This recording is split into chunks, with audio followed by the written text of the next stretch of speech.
मी काही दिवसांपूर्वी पत्रकार परिषद घेऊन हे स्पष्ट केलं होतं की हो, प्रीतमताईंचं नाव मीडियामधून चाललं होतं आणि त्यांच्याबद्दल आम्ही कुठेही मंत्रिपदाची मागणी केलेली नव्हती आणि त्यांना नाही मिळालं तर आमच्या नाराज होण्याचा विषय येत नाही, कारण आमची मागणीच नव्हती. दुसरी गोष्ट, मी दिल्लीला गेले, ती सचिवांची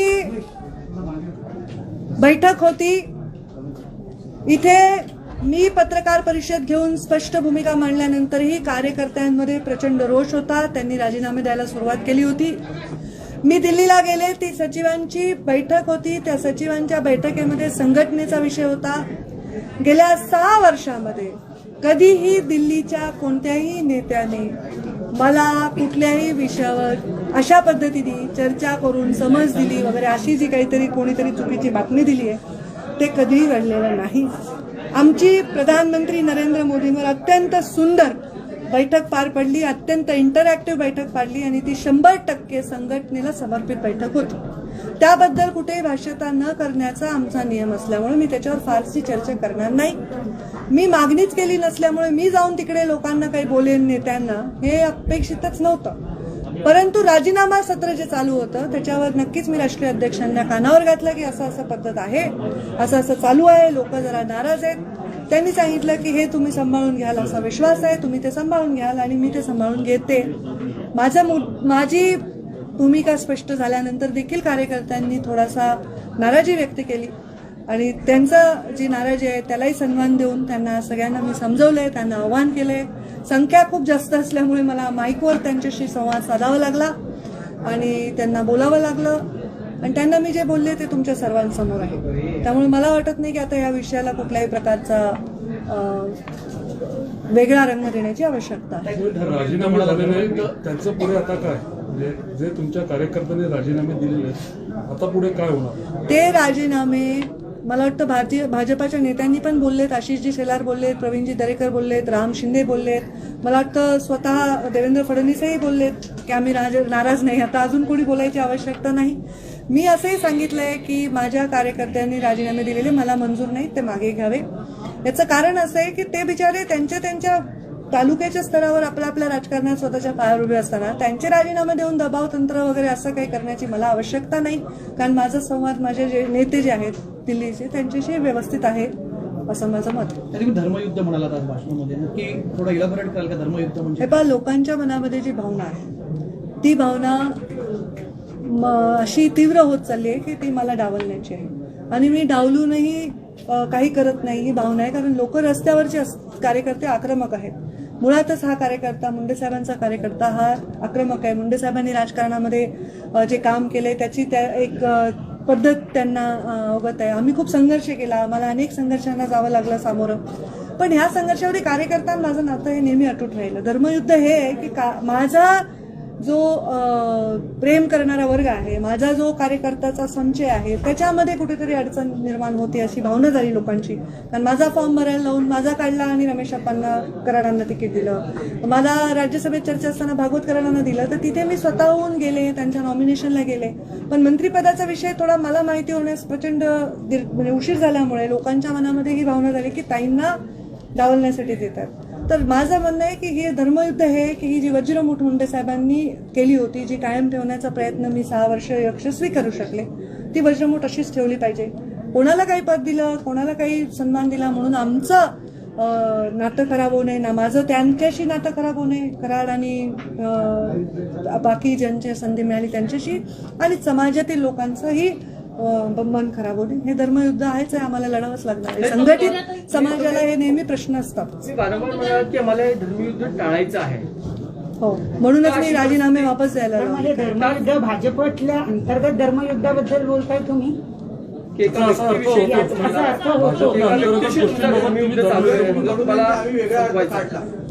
नाही, मी असं काही म्हणणार नाही.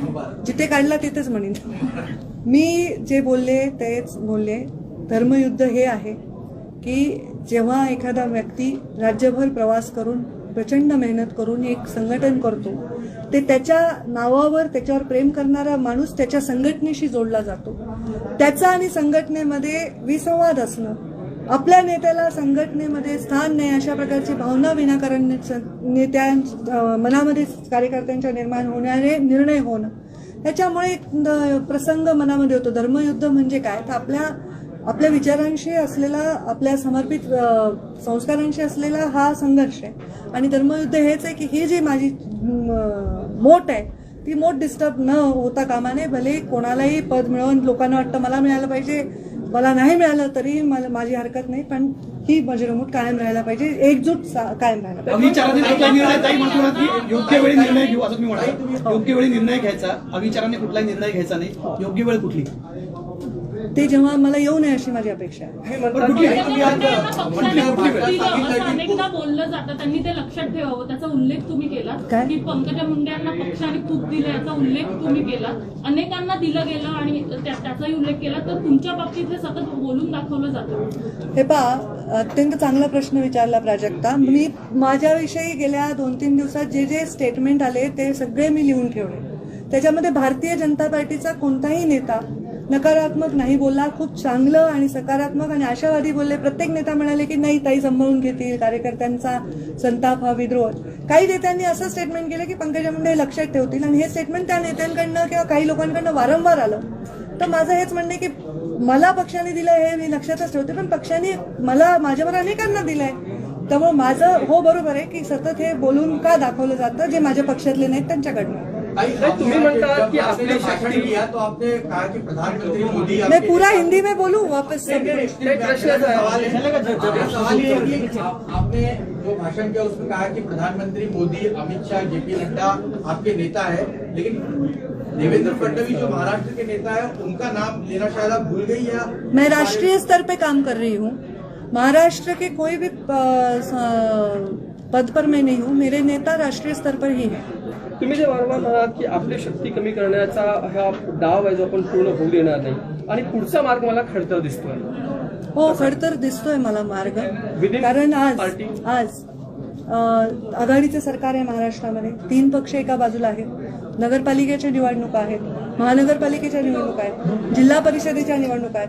त्यामध्ये जर माझा कार्यकर्ता अगतिक असेल, माझा म्हणजे माझ्यामुळे माझ्या पक्षाशी जोडलेला आणि पक्षामुळे माझ्याशी जोडलेला, या दोन्ही कार्यकर्ते जर अगतिक असतील तर ते खडतरच मार्गाकडे जाणारी दिशा आहे. आणि ते होऊ नये, त्यांनी शांत राहावं, त्यांनी संयमाने राहावं, त्यांनी स्वतःच्या मजबूतीने राहावं, ही माझी अपेक्षा आहे. डोळे चोळून बघा, एकदा तुम्ही उल्लेख केलेला आहे. कोणतं दृश्य जे वारंवार तुमच्या समोर येते आणि ते डोळे कोणतं दृश्य नाही, एखादं दृश्य जेव्हा आपल्याला अस्पष्ट दिसत असतं तेव्हा आपल्याला आपण एकदा डोळे चोळून बघतो की ते खरंच अस्पष्ट आहे का स्पष्ट आहे. तर मी आता डोळे चोळून बघितले की हे जे झालंय हे म्हणजे असं कुठल्याही चुकीच्या भावनांनी नाही झालंय. तर एकदा डोळे चोळून बघा. कार्यकर्त्यांची जी भावना झाली की ताई असं अशा पद्धतीने राजकारण होत आहे किंवा पक्षामध्ये राज्यस्तरावर अशा प्रकारे डावललं जाते, तर एकदा ते आपण त्याच्यावर तपासलं पाहिजे. कुठल्याही भूमिकेच्या अंतिम आपण स्तरावर जाण्याच्या आधी तपासून घेतो. तुमच्या नेत्यांच्या यादीमध्ये पंतप्रधान नरेंद्र मोदी येतात, अमित शहा येतात, देवेंद्र फडणवीस काय येते किंवा महाराष्ट्राचे नेते काय नाही, मराठीत उत्तर. काय काय तुमच्या नेत्यांच्या यादीमध्ये माझ्या नेत्यांच्या यादीमध्ये मोदी, अमित शहा येतात, महाराष्ट्रातील नेते का नाही? त्याच्यामुळे वेगळा अर्थ निघू शकतो. माझे नेते, मी राष्ट्रीय स्तरावर काम करत आहे. माझे नेते नरेंद्र मोदी, JP नड्डा आणि अमित शहा आहेत, हे मी म्हटले. आणि याच्यामध्ये मी राष्ट्रीय स्तरावरचे आहे, ते माझे नेते आहेत. मी राष्ट्रीय स्तरावर काम करते, मी त्यांच्या नेतृत्वाखाली काम करते, आणि हे मी परत सांगते. त्यामुळे इथे विषयच येत नाही कुठलाही नाव का नाही घेतलं याचं. आप पूरा हिंदी में बोलू?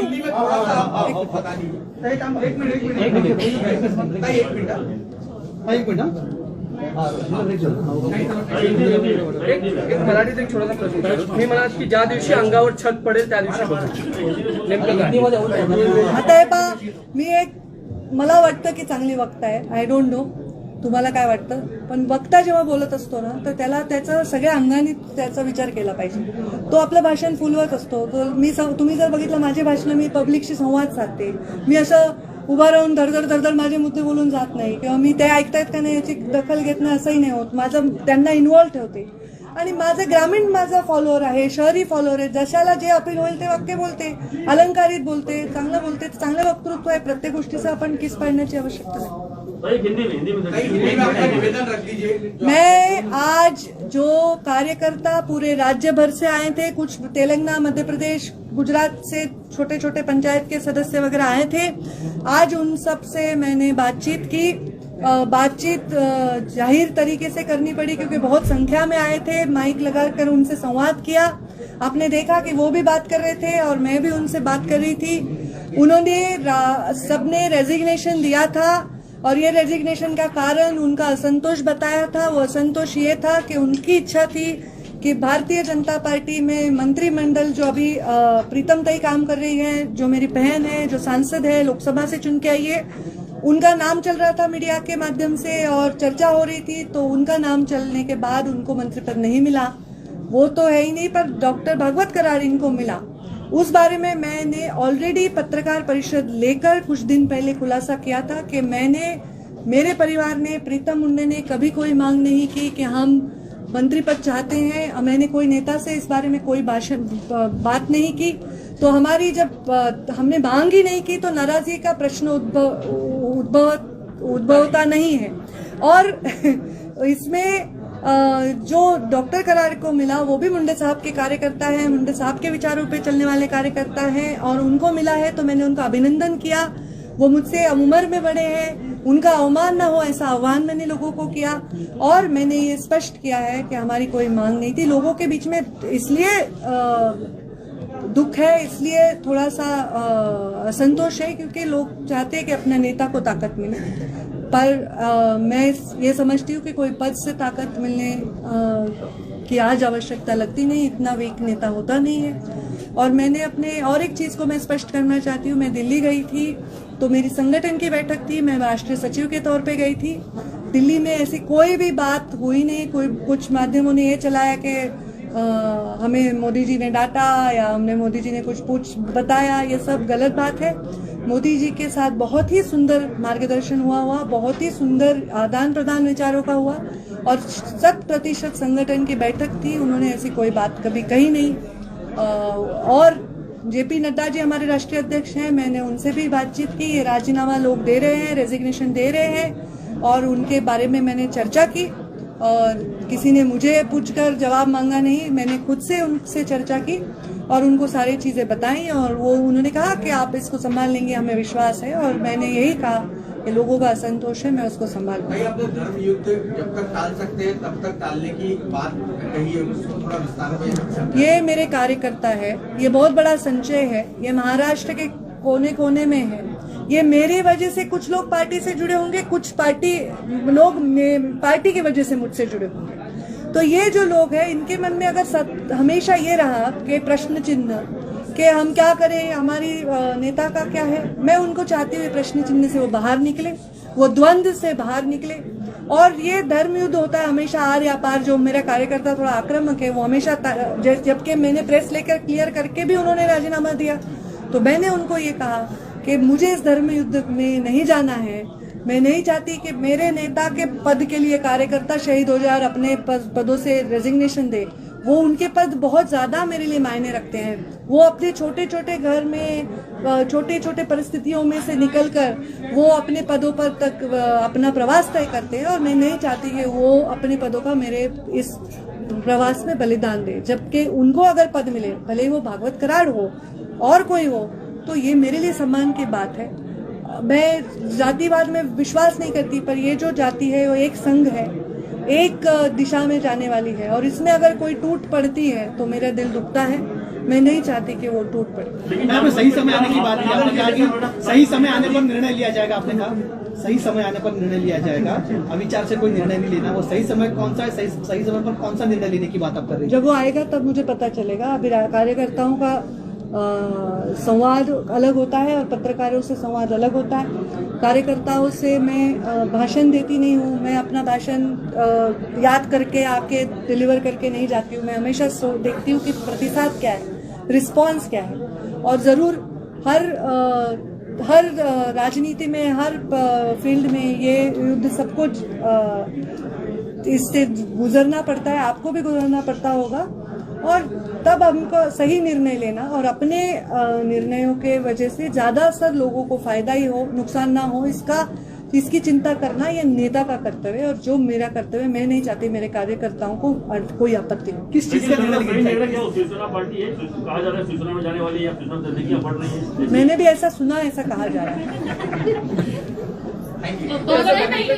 ताई वडेट्टीवारांनी आताच टीका केलेली आहे की कौरवही त्यांच्याच पक्षाचे, पांडवही त्यांच्याच पक्षाचे, महाभारतही त्यांच्याच पक्षात सुरू आहे, ही भाजपवर टीका केली। ठीक आहे, मी तर बघेन काय म्हणाले ते। एक शेवटचा प्रश्न तो म्हणजे तुम्ही असं म्हणालात की जर मी संपले असले तर मला संपवण्याचा प्रयत्न सुद्धा संपला असेल, असा प्रयत्न तुमच्या पक्षातून झाला होता असं म्हणायचं? हे पहा, मला सतत संघर्ष माझ्या वाट्याला आलेला आहे आणि आता माझा कार्यकर्ता जो दुखावला गेला आहे तेव्हा मी अत्यंत मोकळी व्यक्त झालेली आहे आणि मला असं वाटतं की ह्या सगळ्या गोष्टींची सगळ्या पद्धतीने ज्यांना सर्वांना आम्हाला माहिती आहे की कसं आहे महाराष्ट्राचं राजकारण, कसं आहे महाराष्ट्राचा पॅटर्न, ह्या सगळ्या गोष्टींना सांभाळून घेऊनही राजकारण करता येतं। उदाहरणार्थ जेव्हा डॉक्टर बागवतकरांना राज्यसभा द्यायची होती तेव्हा मी त्यांचं नॉमिनेशन करायला गेले होते। त्यामुळे ह्या गोष्टी ज्या होत राहतात, कुठेतरी मीडियात एक बातमी होते प्रीतम मुंडे दाखल झाल्या दिल्ली, मग आम्हाला ते क्लिअर करावं लागते की बाबा आम्ही मुंबईत आहोत। मग कोणीतरी म्हणतं की पंकजा मुंडे नाराज, आम्हाला क्लिअर करावं लागते की नाही बाबा आम्ही नाराज नाही, आम्ही मागितलंच नाही तर नाराज कशाला, जी गोष्ट मी मागितलीच नाही। हे सतत जे चाललेलं आहे हे कुठेतरी मला डिस्टर्ब करणार आहे आणि त्यामुळे मी त्याच्यावर स्पष्ट भूमिका घेतलेली आहे आणि मला वाटतं की हे जे आता चाललंय पक्षामध्ये बऱ्याच लोकांना ऐकून घेण्याची आवश्यकता आहे आणि त्याच्यात मीही काही रोल प्ले करेन आणि नेत्यांनी वरच्या दखल घ्यावी असं माझं इच्छा आहे। कॉमा की बात आपने कही है, क्या फुल स्टॉप दिमाग में थी? फुल स्टॉप मेरे बहुत कॉमा लगने वाले हैं, फिर देखिए।